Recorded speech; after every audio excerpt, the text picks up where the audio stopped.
Inner confidence, we're not here trying to pick up chicks. We are here to make you into a better man.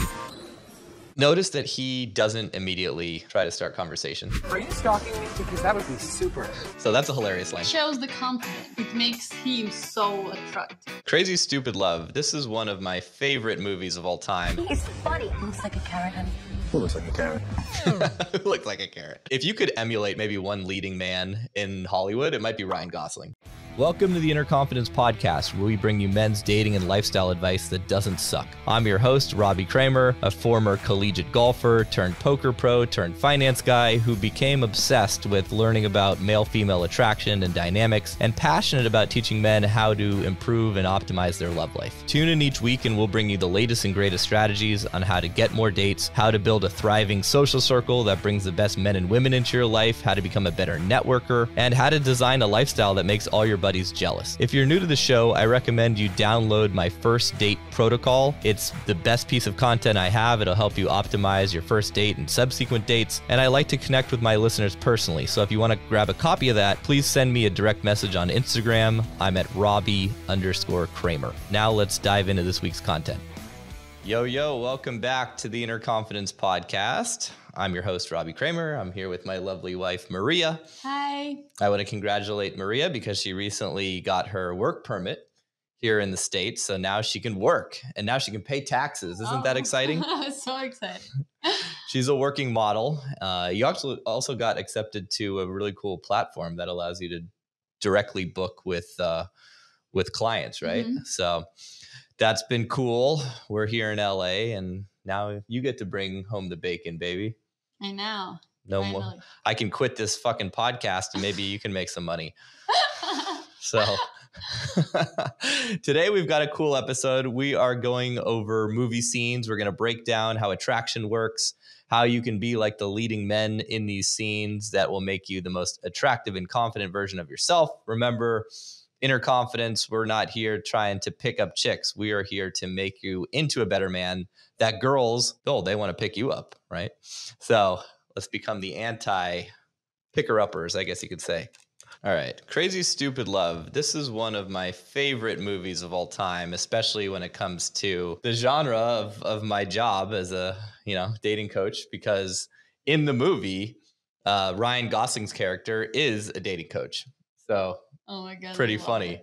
Have you seen this? No. Oh, we need to watch it together. It's amazing. This girl has a boyfriend. She wants to break up with him. She's having drinks with her friend. Ryan Gosling's character, he's always hanging out at this bar. That's basically what you need to know in the backstory. I mean, if anyone could be that smooth in real life, I've never seen something that smooth, right? The way he mixes in all of the legal talk, permission to approach the bench, right? He's just obviously it's a movie, right? It's not real, but like if that was real, that guy would be the greatest,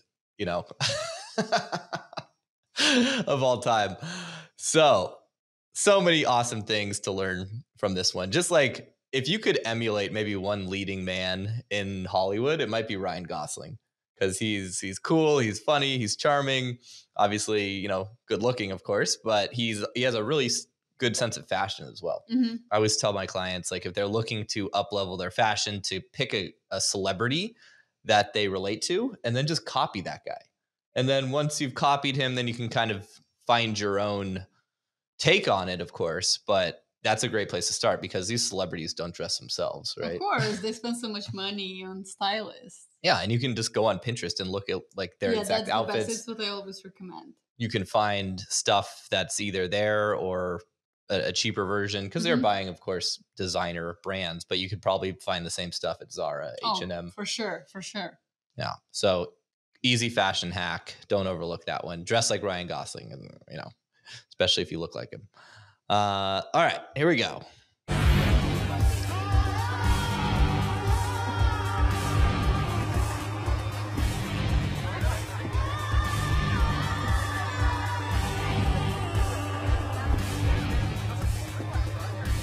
So much potential, and you've resorted to fantasizing about Conan Ginger Junk O'Brien. He's funny. He looks like a carrot, honey. Who looks like a carrot? Who looks like a carrot?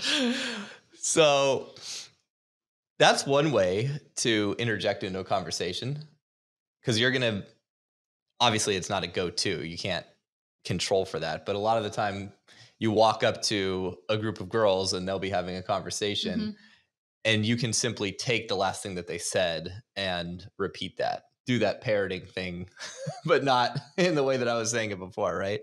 And they're just going to be like, what? And sometimes they're going to latch on to what they were saying and immediately invite you into the conversation because they want you there. Other times they're just going to be like, what? And then you can be like, I'm Robbie, who's a carrot, and just continue on, right? You're basically just interjecting without the awkward, hey, how's it going, right? It's a much more smooth way to indirectly approach. Hi. Who looks like a carrot? So he pauses, he gets the eye contact. Yes. Hi, who looks like a carrot? And now you can tell, like, she's into him. Yeah. So much. I know. She can't even contain herself. She's getting nervous. And, My friend, Hannah here thinks he's sexy. That's weird because I think that your friend Hannah is really sexy. So now he switches it from an indirect to a direct approach. Obviously, he was able to flip that comment that she made around. And he just like drops that hammer, you know? But you need to be really confident to do something like that. Oh, yeah, of course. Super confident. He knows he has investment from the friend already, though. So he knows he has at least, half of the party interested. In the last podcast we did about Vicky Cristina. Vicky Cristina Barcelona was that movie, and the same sort of thing happens with Javier Bardem. So watch that scene if you haven't. My God. You did not just say that. How old are you? And that's such an amazing reaction. Like, you want that, oh my God, who the hell do you think you are sort of reaction. If you hit that on an approach, you've nailed it. Who do you think you are? Like, that's the vibe. What are you, a lawyer?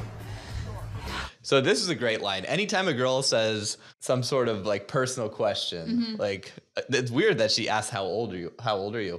I don't understand the point of that question. Maybe she asked it like, how old are you? Like, you're so immature. Like, how old are you to say that? What are you, a lawyer? Right? Yeah, like when a girl, amazing. Like if we were on, a second date and you said like, how many girls have you been with? You're like, what are you, a lawyer? Right? Yeah, so you're not directly answering. You're just, averting. Come on. I know. You on? Is she? Gonna be. Don't you think you're a little old to be using cheesy pickup lines? Objection. Okay, so that's the reason. Too old. And then, of course, he immediately goes, objection, which is genius, of course, because she's a lawyer. Leading the witness. Wow, Hannah, you're really wearing that dress like you're doing it a favor. Oh, God. That's a line. I love how he says right after, that's a line. Right? Instead of just like leaving it. Me sitting over there for the past 2 hours not being able to take my eyes off of you is a fact. I mean, there's lots of beautiful women. So notice he's interjecting statements of really strong interest, but he's saying them no different than sort of how he's saying the other things, right? He's not getting overly excited. He says, well, that's interesting because I think your friend Hannah here is really sexy. And he just drops that. And then he said, he says the pickup line, that's a line. And I've been staring at you for the last 2 hours. That's a fact, right? He's using, like the way he's using the language, he's not overemphasizing the like really direct statements. He's just mixing them in fluidly with the other statements. I feel like is really genius here. Or your friend included. Hi. I love you. And he's doing a great job of using the friend as a wingman. He's checking in with her. Yes, and it's just like important to speak to a friend, because if the friend doesn't like the situation, she will just, okay, we need to leave, right? So you need to invest in the friend a little bit too, to keep her like interested. Yeah, it's so important because if you just direct all of your attention at the girl you like, the other friend is going to feel, upset. Yeah. And she's going to cock block. Yeah, definitely. She's going to, and he acknowledged that she's sexy. He's doing a really good job of getting her on his team. Yes. And making her feel good too. But I can't take my eyes off of you. That's a fact. It's not a line. I find you very attractive. Do you find me attractive? So it's a good thing he asked this, because I felt like at this point it was a lot. It was a lot of interest, right? And then he did a good job of saying, but because he didn't change his intonation and he was just so calm speaking about this, it didn't seem a lot to me. Because if you'd like, oh my God, you know, I couldn't like I really like you, you're so beautiful, so sexy, this like so unattractive. Do you feel like he's having fun mainly, or he's trying to pick her up? I think it's just like a fun experience for him. He's just having fun. He can go to like any girls. He doesn't care. He's super confident. You know, won't work out with that girl, will work out with another one. That's why you can see that he's just having fun.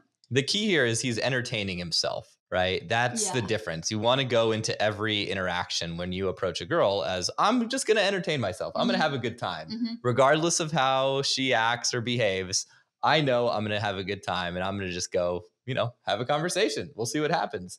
And she's going to throw some stuff my way. She's going to send me, you know, give me all sorts of tests.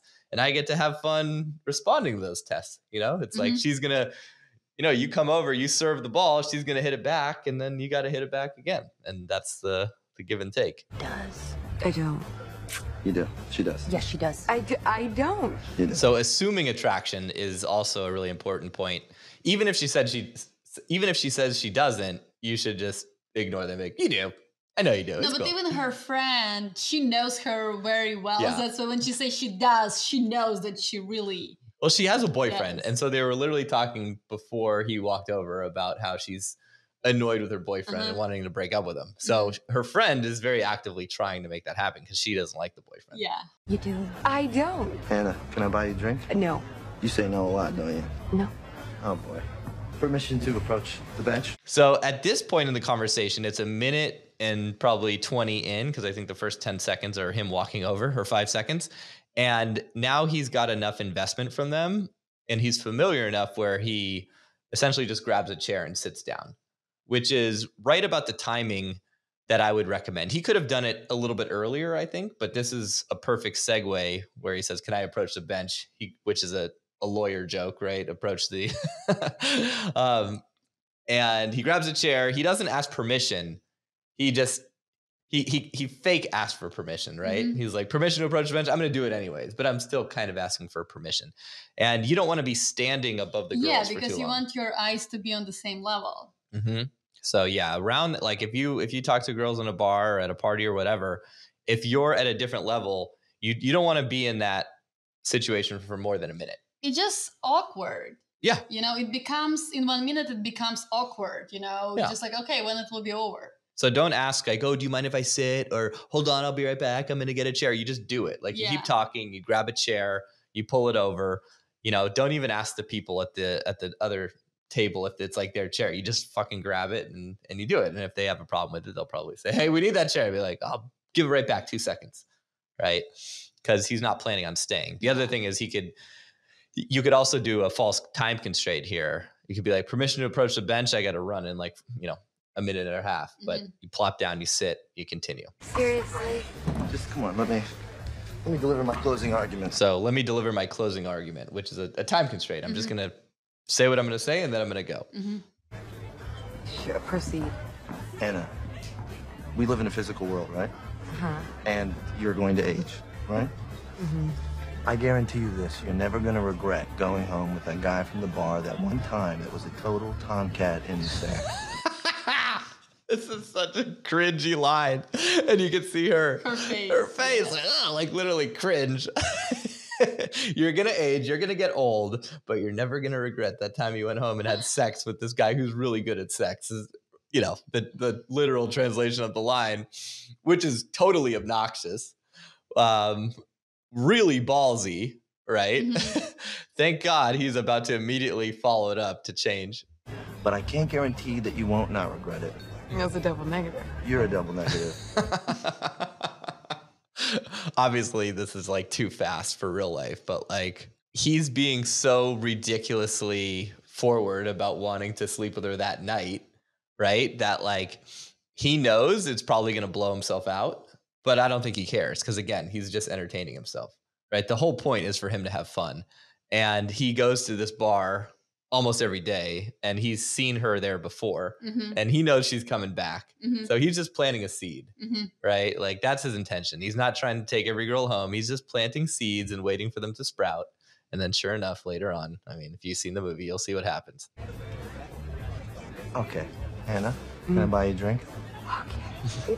You know what? It's time. So here I feel like this is interesting. I'm curious if this was real life and he didn't say anything there, what would have happened? Because he pushed again and she's like, okay, I'm fucking leaving. This is like too much. Now the friend's there and she's definitely willing to sleep with him, but he also knows that if he sleeps with that friend, he's probably not going to sleep with her.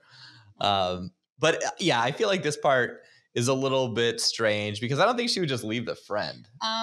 I think it was good because when she will leave and maybe she will doubt her decision about like, oh, I better stay, and have some fun. And it will make her think about him. Mm-hmm. I think so. Really? Mm-hmm. Wow, it's forward of you, but okay. Yeah. So now that he's just like everything she's saying about going home, he's reframing that as she's inviting him home. Mm-hmm. This is hilarious. I'll do it. T-Boat Saw 3. So, should I get my car or yours? Should I pull the car around? Have you been drinking? I'll drive. Liz, coming. Right? He's just totally having fun. I love this. His character is so funny. Yeah. And it's the way how to handle rejection. He doesn't care. For him, it's just fun, right? That's like he just tried to make fun till the end. And he doesn't look upset or like, oh my God, that girl left. She rejected me. He doesn't care. Yeah. It's what makes him attractive, that he doesn't care. And he is not scared of rejection. Exactly. He knows that will happen for sure. Yeah. And he knows he's not, like I said before, he's just planting a seed. Yeah. It doesn't have to happen. It might happen then and there, but most likely it'll happen later. So be Ryan Gosling, moral of the story. Just, get some plastic surgery, look like him, dress like him, act like him. It'd be pretty good to go. You will never become him, though. That's the thing. Become your own version of Ryan Gosling. Lost in Translation. I've actually never seen this movie, so it'll be interesting. I've seen the clip, obviously. Thanks. What can I get you? I'm not sure. For relaxing times, make it Suntory time. So, as you heard, he's there doing a commercial, I think, for this whiskey brand.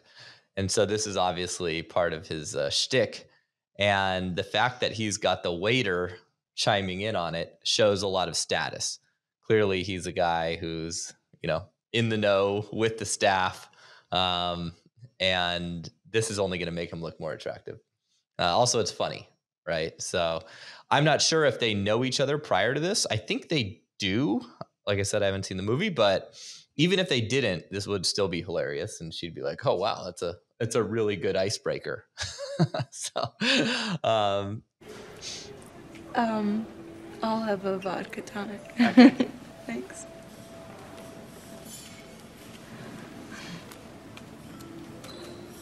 So notice that he doesn't immediately try to start conversation like most guys at bars, right? They're very quick to instigate something.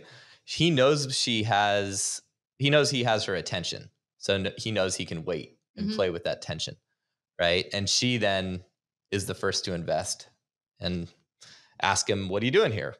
So what are you doing here? A couple of things. Taking a break from my wife, forgetting my son's birthday, and getting paid $2 million to endorse a whiskey when I could be doing a play somewhere. Oh. But the good news is the whiskey works. So his response is kind of a downer. You can tell he's not very happy in his marriage. Mm-hmm. He's not super stoked on his son. He seems like he's not really into his life, right? But he's getting paid a lot of money.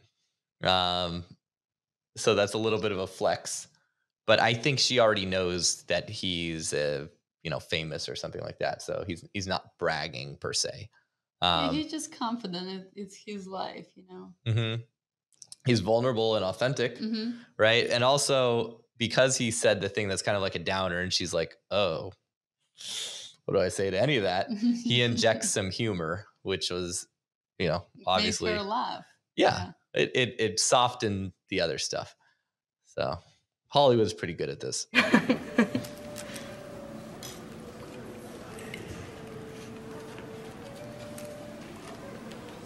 So notice the long pause. What are you doing? Right? You'll notice that as a theme throughout is he uses silence very effectively. And that's a really important point that most guys fail at.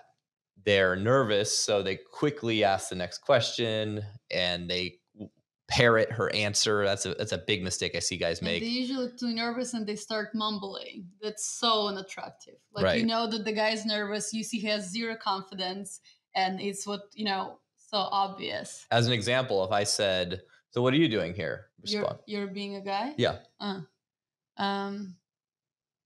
don't know, just drinking. Oh, just drinking? Vodka. Just drinking vodka? Yes. Cool. Huh. What kind of vodka? I don't know. You don't know? Okay. So like that's Oh my God. that is that's so bad. what not to do. But that's the default that most guys go into. They repeat like a parrot exactly what she said, and then they're like, cool. Oh yeah, awesome. They get overexcited about something really insignificant that doesn't warrant any excitement because they're trying to force a connection. He's doing the opposite. He's not responding. I mean, he's not cold, but he's not jumping on the invitation to continue the conversation. He's allowing her to invest more than he is. So her response to what are you doing is, my husband's a photographer, so he's here working, and I wasn't doing anything, so I came along, and we have some friends that live here. How long have you been married? Oh, thank you. this is always such a cliche.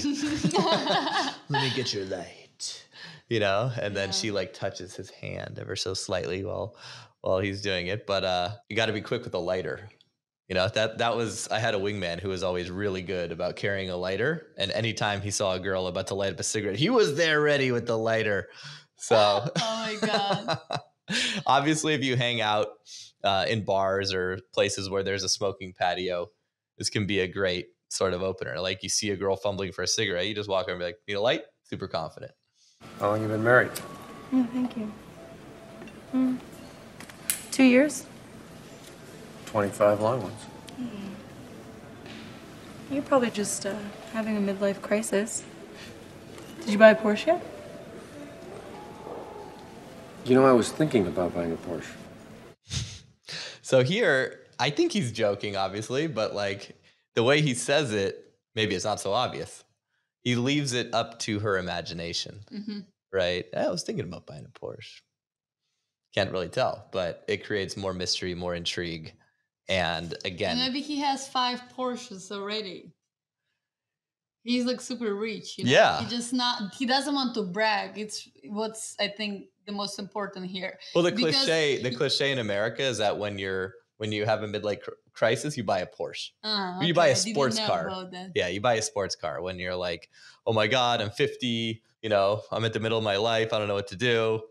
I'll buy a Porsche. Why? And that will make me feel younger. Oh. It's like a sports car, It's like you see Okay. old guys buying like red sports cars because it makes them feel younger. So when I buy a sports car in about 10 years, you'll know why. Yeah. In 25 years. It's impressive. Well, you figure you sleep 1/3 of your life. That knocks off 8 years of marriage right there. So you're down to 16 and change, and you're just a teenager at marriage. You can drive it, but there's still the occasional accident. Yeah. Well, it seems like I haven't seen the movie, but I think the plot or the storyline is like two people who are kind of unhappy in their life and their marriage find comfort in each other. What do you do?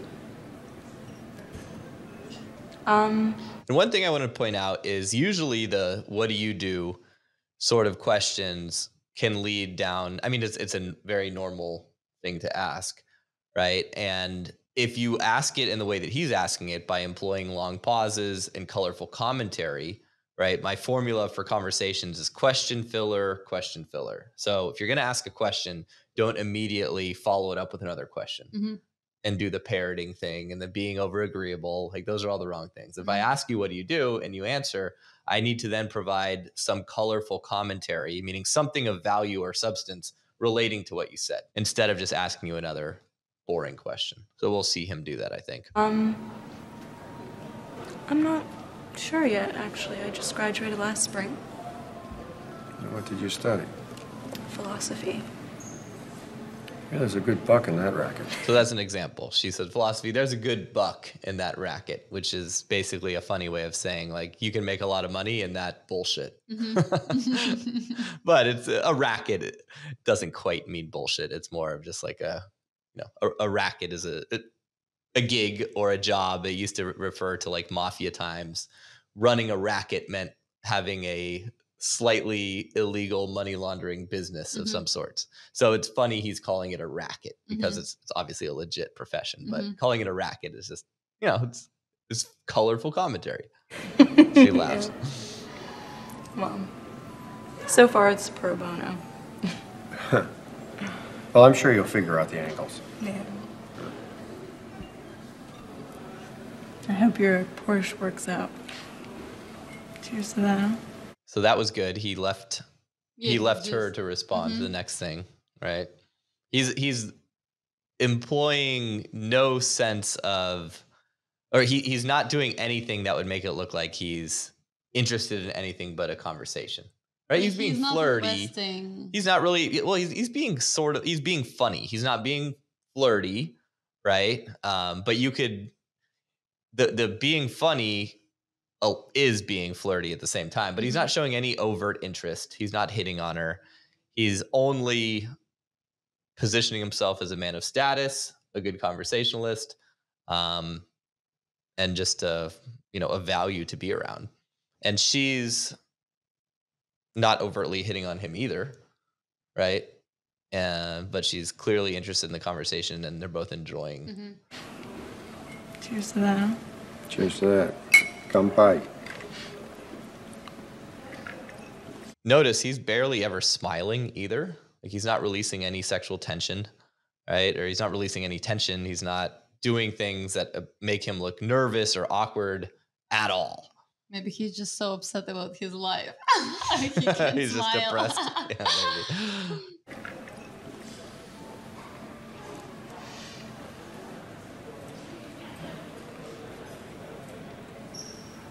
Wish I could sleep. Me too. So I kind of see that as an invitation. Wish I could sleep. Like people usually only say that if they want to continue drinking and having a good time. I can't sleep, so we might as well keep drinking. I'm not sure if they have an affair or not, but we'll have to definitely watch this If they movie. had little kiss eats. It wasn't like a makeout. It was just That's an affair already. a kiss is cheating, as they say. So let's go on to the next movie. The next one's going to be a shorter clip from the movie Van Wilder. And this is only like 30 seconds, so this will be an interesting one. So they were at a party, I believe, and I think her boyfriend did something rude to him. Yeah. Obviously, this guy is his protege, and he sees that the girl he's interested in is, up ahead. So he has the wherewithal to jump out of the golf cart. That's funny. So her boyfriend's in like a rival fraternity, and they don't like each other. Walk from here. Are you stalking me? Because that would be super. So that's a hilarious line. Are you stalking me? Because that would be super. Yes, it's so funny. It's so funny. I mean, that would be a great line you could use on Instagram as like an opening message. Yeah, if you see the girl who is not following you, Right, watching your stories. I love that line. It's so good. Are you stalking me? Because that would be super. Because it implies that like she's the one, who's chasing you. Yeah. Anytime you can imply that the girl's the one chasing you in a funny, creative way, that is a huge go-to. Yeah, I would like this line. So then she gets in the golf cart. My mom did want me to invite you to a Tupperware party next week. Was that a judge's ruling? Yeah, I do believe that was a joke. So the other lead into this is like she doesn't joke very often. I think she said, I'm a very serious person. So he makes that funny, like looking around. Oh, that was a joke, right? He's like using the space, even though there's nobody there. It's like he's pretending there's an audience and then asking for the feedback, which is hilarious. And you can see here now he's just, strong eye contact, holding the tension, not laughing. And you can see he also keeps the silence afterwards. You can see it's like it's all real, her falling in love. I want to apologize. I mean, that was a long thing of sounds. How long is that? Let's count that. 1, 1,000, 2, 1,000, 3, 1,000, 4, 1,000. Like 4 seconds, right? That feels like an eternity. Yeah. And he's just, yeah, let's do it, right? And then she breaks the silence, which is a good sign. It shows the confidence. Yeah. And it makes him so attractive to her. Mm-hmm. I hope you guys learned a lot from this. Please, we need more scenes to break down. And I haven't seen enough movies to remember all the scenes. So if you guys have recommendations of other scenes that you'd like to see broken down, please put those in the comments or send me a message on Instagram. One of the things we do in the Inner Confidence community is guys are constantly posting hidden camera video of them actually talking to women. And we break that down. Of course, they either get permission or they blur the girl's face. And that is the absolute best way to learn how to be better at this stuff, is to get real life feedback. No, just you need to look at yourself from the side, because usually you think, oh, I did that or I didn't do that. But when you see yourself from the side, you actually can understand. Yeah, well, that's what we do in the events that we do. Like I'll mic the guys up and follow them around on camera and get their approaches. But a lot of the guys will, they'll get those like spy glasses where they can see, or they'll just record the audio on like an Apple Watch, and then we'll help them with their conversation skills. And it's embarrassing, but it's the fastest way to get better at your communication skills and your ability and also you can listen to how you speak. Maybe you have some problems with your speech, right? And you can like take some, lessons to get better and more confident with your voice, work with your voice. And that's really important, how people hear you.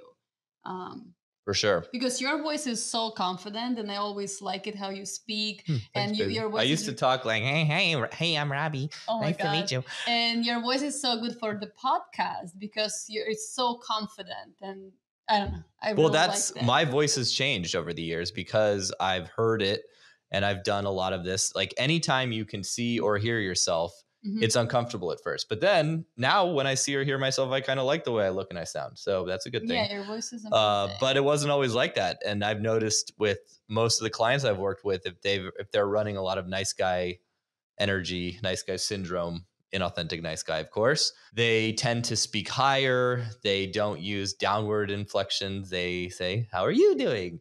Obviously not that bad, but unattractive. I agree. So yeah, work on your voice, work on your presence. If there's one thing to take away from all these guys, they all had an amazing presence around women. And your presence is your ability to stay calm, cool, and collected under tension. Keep silence when it's needed. Don't ask a lot of questions. Have good, confident voice and good fashion. Yeah, guys, if you like the video, and girls, maybe girls are watching us too. Take a photo of yourself going like this and post it in the comments. You can post pictures. Just put the likes. Just send it to my Instagram. Put the likes. Robbie_Kramer. Send us a photo going like this. Press the like. How do you say this in English? Smash that like button. And follow. See you next time, guys. Bye. I hope you enjoyed this week's episode. If you're new to the show and digging our content, please leave us a 5-star review on iTunes, Stitcher, YouTube, wherever you listen or watch. But if you're not really digging it, go ahead, just don't leave us any review at all, and that'd be great. If you're feeling a little bit stuck or you just want to optimize and step up your game, we've opened up a few spots in our Inner Confidence community. We're accepting applications if you want to join our select group of men and experience the radical power of accountability, cross everything off your sexual bucket list, and just become a beast who gets more stuff done. To learn more and apply, go to start.innerconfidence.com.